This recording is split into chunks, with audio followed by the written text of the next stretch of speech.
Greetings everyone. Today we are going to start with our new chapter number 13, natural disasters. Natural disasters क्या होते हैं? वो events जो कि नेचुरल फोर्सेस की वजह से कॉज होते हैं उनको हम बोलते हैं natural disasters, like earthquake, volcano, flood. ये कुछ ऐसे नेचुरल डिज़ास्टर हैं जो कि नेचुरल फोर्स की वजह से टाइम टू टाइम पे आते रहते हैं। अब कुछ ऐसे ही नेचुरल डिज़ास्टर्स के बारे में हम इस चैप्टर में पढ़ेंगे। फर्स्ट हमारा नेचुरल डिज़ास्टर है अर्थक्वेक। अर्थक्वेक किस वजह से आता है?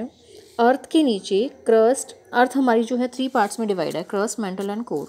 तो क्रस्ट और मेंटल के बीच वाली जो लेयर है उस जगह पर टेक्टोनिक प्लेट्स होती हैं जो कि आपस में इंटरलॉकिंग होती हैं।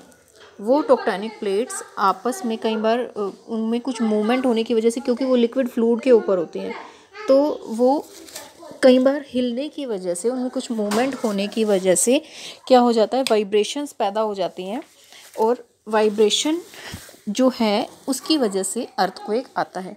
अब इसको पूरा डीपली समझते हैं। ये हमारी अर्थ का डायग्राम है जिसमें 3 लेयर्स हमें शो हो रही हैं, क्रस्ट, मेंटल एंड कोर। ठीक है, तो अब वो जगह जहाँ पर, जिस जगह हमारी टेक्टोनिक प्लेट मूव हुई है उस जगह को हम क्या बोलते हैं? फोकस। फोकस से प्रेशर या वाइब्रेशन बिल्कुल डायरेक्ट ऊपर की तरफ उठती है। जिस जगह पर वाइब्रेशन सबसे ज़्यादा होती है वो है हमारा एपिसेंटर। इसको इस डायग्राम के थ्रू भी समझते हैं। देखो नीचे फोकस आपको शो हो रहा है कि जिस जगह पर टेक्टोनिक प्लेट आपस में मूव हुई है और वो उस जगह से प्रेशर ऊपर की तरफ अबव उठना शुरू हुआ है, उस जगह को हमने बोला एपिसेंटर। अब इस एपिसेंटर से सर्कुलर मोशन में वाइब्रेशंस जो है मूव होती है। जितना ज़्यादा हम एपिसेंटर से दूर जाते जाते हैं, हमारा जो अर्थक्वेक का जो मैग्नीट्यूड है वो कम होता जाता है, उसका फोर्स कम हो जाता है। इसको हम इस टेबल के थ्रू भी समझ सकते हैं। सिस्मोग्राफ के थ्रू जो है हम अपने अर्थक्वेक को मेज़र करते हैं और इसकी मेज़रमेंट जो स्केल होता है उसको बोलते हैं हम रिक्टर स्केल। 3 रिक्टर स्केल का जो अर्थक्वेक होता है वो ज़्यादा स्ट्रॉन्ग नहीं होता है, इतना फील नहीं होता है। 4-5 रिक्टर स्केल का अर्थक्वेक थोड़ा ट्रेमरस हो जाता है, थोड़ा ख़तरनाक हो सकता है। एंड 7 रिक्टर स्केल से अबव अगर चला जाता है तो कंप्लीट सिटी एक बार में डिस्ट्रॉय हो सकती है, वो इतना ज़्यादा खतरनाक होता है। ये सिस्मोग्राफ का डायग्राम है आपके सामने, जिसके थ्रू हम अर्थक्वेक को मेज़र करते हैं।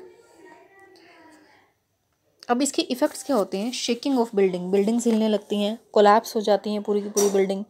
कई बार हिली एरिया में लैंडस्लाइड भी हो जाता है इसकी वजह से।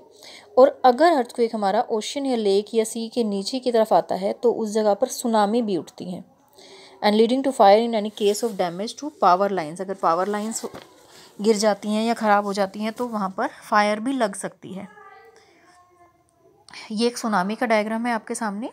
अब अर्थक्वेक है, एपिसेंटर से ऊपर की तरफ आ रहा है। अब ये ओशन के नीचे है इसका एपिसेंटर, तो ये जब इसका फोर्स ऊपर की तरफ जाएगा तो क्या करेगा, ये ओशन का जो वाटर है उसको ऊपर की तरफ पुश करेगा। वो पुश होने की वजह से जो वेव्स हैं, बहुत ऊंची ऊंची वेव्स उठती हैं, कई बार 100 से 200 मीटर ऊंची वेव्स भी हो जाती हैं, जिसकी वजह से बहुत ज़्यादा डिस्ट्रॉय करती हैं ये कोस्टल एरिया को। अब इन सब के लिए हमें क्या सजेशंस दिए गए हैं या प्रिकॉशंस क्या क्या हैं कि हमें अर्थक्वेक सेफ अपनी बिल्डिंग्स बनानी चाहिए कि उनका बेस जो है वो अच्छा स्ट्रॉन्ग हो। Evacuate building and move to open areas. अगर अर्थक्वेक आ जाता है तो हमें बिल्डिंग खाली करके ओपन एरिया में बाहर की तरफ चले जाना चाहिए। एंड एस्केलेटर एंड लिफ्ट्स इनका यूज़ नहीं करना चाहिए। इसके अलावा एक है ड्रॉप, कवर एंड होल्ड। इसका क्या मीनिंग है कि अपने आप को नीचे ड्रॉप डाउन कर लो। मैं दैट मीन्स कि जैसे नीचे बैठ जाते हैं उस टाइम से बैठ जाओ ओपन एरिया में और ख़ुद को कवर कर लो किसी टेबल के नीचे बैठ गए, बेड के नीचे बैठ गए, ताकि अगर कुछ ऊपर से गिरता है, कुछ हैवी चीज़ गिरती है तो वो आपको बॉडी को नुकसान ना पहुंचाए, आपके सर पे ना गिरे, आपको चोट ना लगाए। और उसको जिस भी चीज़ के नीचे बैठते हैं अच्छे से टाइटली होल्ड कर लो ताकि आपको चोट ना लगे। Tidal waves and tsunami. Tidal waves क्या होती हैं? सन और मून की जो ग्रेविटेशनल पावर होती है वो वाटर को, जो सी और ओशन का वाटर होता है, उसको अपनी तरफ अट्रैक्ट करती हैं, जिसकी वजह से पानी का जो लेवल है वो ऊपर की तरफ उठ जाता है और उसको हम बोलते हैं टाइड्स। ठीक है।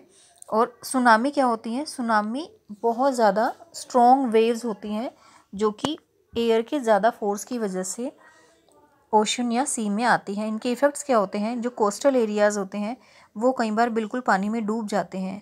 आसपास के ट्री हैं, बिल्डिंग हैं, ब्रिजेस हैं, वो बिल्कुल टूटकर डिस्ट्रॉय हो जाते हैं। ये एक पिक्चर दी हुई है सुनामी की जिसमें हाई वेव्स हैं और आसपास के एरिया को बिल्कुल इसने डिस्ट्रॉय कर दिया है।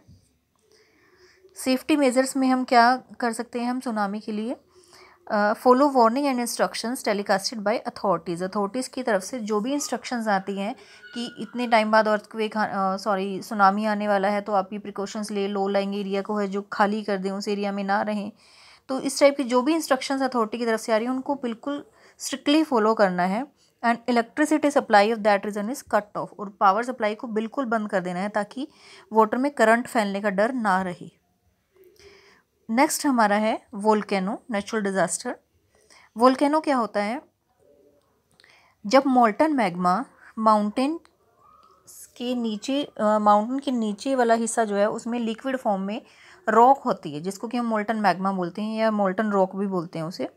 जब वो मैग्मा प्रेशर की वजह से बाहर आ जाता है तो उसको हम बोलते हैं वोल्केनो एरप्ट होना। ये एक डायग्राम दिया हुआ है, नीचे सबसे नीचे ऑरेंज एरिया जो है ये है हमारा मैग्मा चैम्बर, जहाँ की हमारा मोल्टन रॉक्स या मोल्टन मैग्मा होता है, पिघला हुआ मैग्मा। अब नीचे हीट की वजह से, प्रेशर की वजह से फोर्स ज़्यादा हो गया और ये पाइप के थ्रू ऊपर आ गया। ये इसने खुद ही फोर्स के थ्रू अपना रास्ता बना लिया। इस रास्ते को, इस पाइप को बोलते हैं वेंट, और ऊपर माउथ से बाहर आ गया। बाहर आने के बाद ये मोल्टन जो मैग्मा है इसको हम बोलते हैं लावा, और जो इसका ऊपर का माउथ है जहाँ से ये बाहर निकल रहा है उसको बोलते हैं crater cone. 3 types of volcanoes हमारे पास होते हैं, active, dormant and extinct volcano. Active volcano जो टाइम टू टाइम एरप्ट होते रहते हैं थोड़े थोड़े टाइम बाद, जिनके बारे में हमें पता है कि ये कुछ दिनों बाद फिर से एरप्ट होने वाला है, एक्टिव रहते हैं वो हमेशा। डोरमेंट वोल्केनो ये थोड़े खतरनाक हो सकते हैं क्योंकि ये काफ़ी टाइम से एक्टिव नहीं हुए हैं, इनमें कुछ भी एरप्शन नहीं हुआ है, लेकिन इनमें कुछ भी पॉसिबिलिटी हम कह नहीं सकते, कभी भी एरप्ट हो सकते हैं, तो इनका पता नहीं चलता कि कब एरप्ट होने वाले हैं, इसलिए थोड़े खतरनाक माने जा सकते हैं। एक्सटिंक्ट वोल्केनो ये बिल्कुल डेड वोल्केनो होते हैं जो कि काफ़ी टाइम से ना तो एरप्ट हुए हैं और ना ही आने वाले टाइम में एरप्ट होंगे, तो ये बिल्कुल डेड फॉर्म में होते हैं। Next natural disaster is flood. Flood क्या होता है? जब हमारे रिवर या ओशन में या फिर लेक में पानी जो है अपनी कैपेसिटी से ज़्यादा हो जाता है और आसपास के ड्राई लैंड को में भी वाटर जो है वो इकट्ठा होना शुरू हो जाता है, तो उसको हम बोलते हैं फ्लड। क्योंकि रिवर की एक कैपेसिटी होती है पानी को अब्जॉर्व करने की, कभी रेन बहुत ज़्यादा हो गई है या फिर हम अपने डैम से ज़्यादा पानी छोड़ देते हैं, तो उसकी वजह से क्या होता है, लो लाइंग एरियाज़ में वाटर जो है ज़्यादा इकट्ठा हो जाता है और उसको हम बोलते हैं कि फ्लड आ गई है। अब फ्लड से बचने के लिए हमें क्या करना चाहिए कि वाटर का जो फ्लो है रिवर में, हमें कोशिश करनी चाहिए कि वो रेगुलेट होता रहे, डैम के थ्रू या किसी और चीज़ के थ्रू हम उसे रेगुलेट करते रहें। पानी एक साथ में इतना ज़्यादा इकट्ठा ना हो कि एकदम से उसको पानी को आगे पास किया तो लो लाइंग एरियाज़ में फ्लड आ गई। रेगुलर टाइमिंग पे वो रेगुलेट होता रहे and distribute water more evenly through out the year, और पूरे साल इवन फॉर्म में वो पानी जो है आगे डिस्ट्रीब्यूट होता रहे। The next natural disaster is drought. Drought क्या होते हैं? जब किसी एरिया में रिवर जो है या तो बिल्कुल ही नहीं होती है या फिर बहुत लेस क्वांटिटी में होती है, उसको हम बोलते हैं ड्रॉट। ये एक पिक्चर दी हुई है, ड्रॉट सीन है ये। देखो इस एरिया में कितनी ज़्यादा ड्राइनेस है क्योंकि यहाँ पर रेन बहुत लंबे टाइम से नहीं हो रही है। कई बार रेन ना होने की वजह से क्या होता है, देखो अर्थ में बिल्कुल क्रैक्स अपीयर होने शुरू हो गए हैं, जिसकी वजह से ये जो सॉइल है बिल्कुल ड्राई होगी। ड्राई होने के बाद ये बिल्कुल क्रैक होनी शुरू हो गई।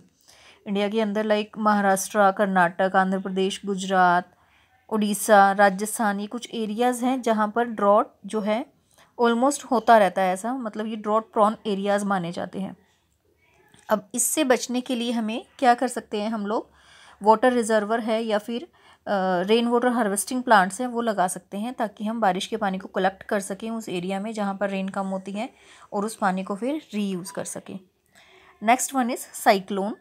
साइक्लोन क्या होता है? हमारा एक violent storm with strong winds move in a circle. जब सर्कुलर फॉर्म में हमारी जो विंड्स हैं वो मूव होती हैं तो उसको हम बोलते हैं साइक्लोन। जैसे इस डायग्राम में दिखाया गया है, ये ओशन के ए वाले एरिया में सर्कुलर फॉर्म में विंड्स मूव हो रही है, तो ये पानी को भी अपने साथ मूव करा रही है।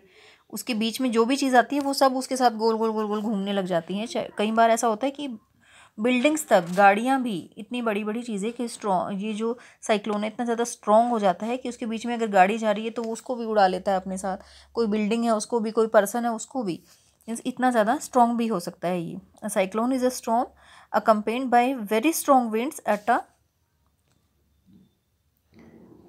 अ very high speed and heavy rainfall.